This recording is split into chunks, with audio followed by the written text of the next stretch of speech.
Now, the wide receivers to add. Now, this list has been changing for me all day long, but the guy that I like the most still is Julio Jones. You're looking at a situation where the hope would be is that we get the best of Julio Jones moving forward, and I know we probably have a difference of opinion here. So, Heath, I'll let you talk about probably the positive Julio Jones, and Dave, you can follow with the negative. Well, the positive is the upside, and it's just the fact that since the start of 2020, there have been 113 players in the NFL who have seen at least 90 targets. Julio Jones leads all of them at 11.2 yards per target, even better than Justin Jefferson on a per-target basis. If, somehow, Julio Jones is able to be healthy and stay healthy for the last 4 weeks of the season, he absolutely still has league-winning upside. The problem is the floor is completely non-existent as well. So I don't think you even have to look all the way back to 2020. Just look at 2021. And this is something that escaped me when we were talking about Julio on our podcast earlier today. 16 yards per catch, 8 explosive plays on 31 targets. That's 1 every 4 catches. Almost 4.5 yards after catch per reception. His ADOT is 12.3. All these numbers are higher than A.J. Brown, by the way.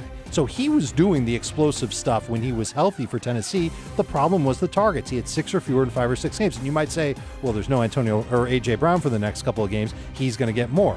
The Titans have been the 4th most run-heavy team this season. And even after Derrick Henry got hurt, they're the 9th most run-heavy team. And he's almost 33 years old. Even if he comes back, I'm not 100% sure. In fact, I can't be sure at all that he'll stay healthy. There is league-winning upside, but here's the thing.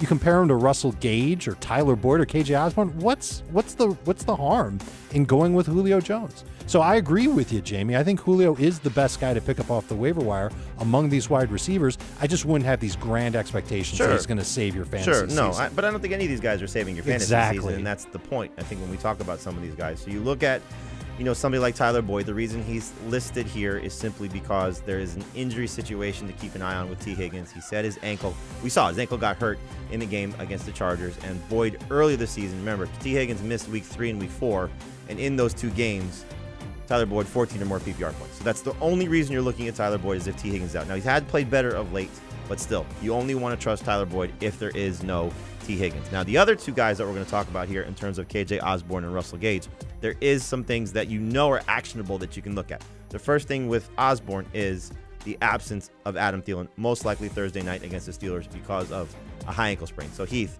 is KJ Osborne in the starting conversation for you in 3 receiver leagues? He's in the starting conversation. He would still be behind Gage for me, and he'd be behind Boyd if there was no Higgins, but he would be the next man up. I do think you're probably going to see here 7 targets, week 13. I think that's probably a good range for an expectation. It's been a little bit up and down. It seems like every week it's either Osborne or it's Tyler Conklin. I have some hope with no Adam Thielen that it could be both. It's 5 games this season, I believe, where he's had 7 or more targets, and in 4 of those, he's had 13 or more PPR points. So when the targets have been up, which you expect them to be up, he tends to be a little bit productive.